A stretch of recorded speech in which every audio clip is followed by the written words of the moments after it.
Hello everyone, আসসালামু আলাইকুম। কেমন আছেন সবাই? আশা করি সকলেই ভালো আছেন। তো গাইজ, আজকে আরেকটা নতুন ইন্টারেস্টিং ভিডিও নিয়ে চলে এসেছি। তো গাইজ, আজকে আমি আপনাদেরকে দেখাবো টুনা ফিশ এবং দেশীয় সামুদ্রিক বিদেশি মাছ। তো প্রথমেই আজকে দেখাবো যে মাছটি, সেটা হলো বড় রুই কাতলা মাছ। এটা প্রায় 12 কেজি ওজনের একটা রুই কাতলা মাছ।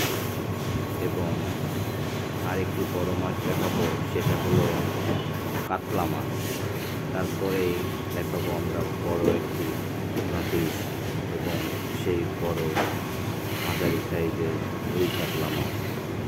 আজকের ভিডিও শুরু করতে যাচ্ছি রুই মাছ, মিরগে মাছ এবং তেলাপিয়া, কই, আরও কিছু দেশি এবং আমাদের জাতীয় মাছ ইলিশ মাছ দিয়ে।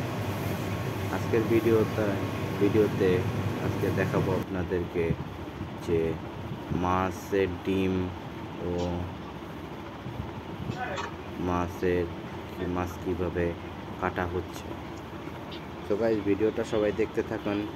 মাছগুলা বরফের ভিতরে শুয়ে আছে, টাটকা তরতাজা। দেখুন কিভাবে চিংড়ি মাছের উপরে বরফ ছিটাচ্ছে।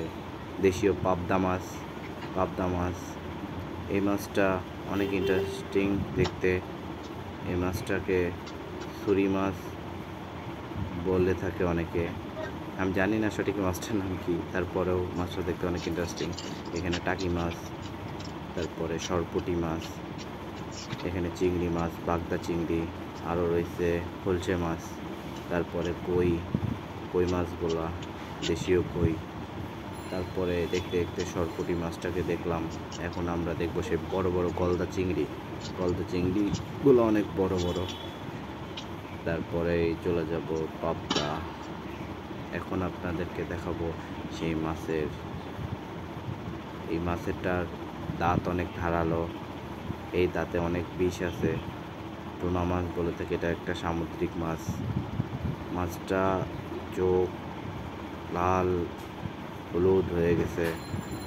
দেখে মনে হলো যে এটা অনেক দুর্দান্ত গতিতে মারাত্মক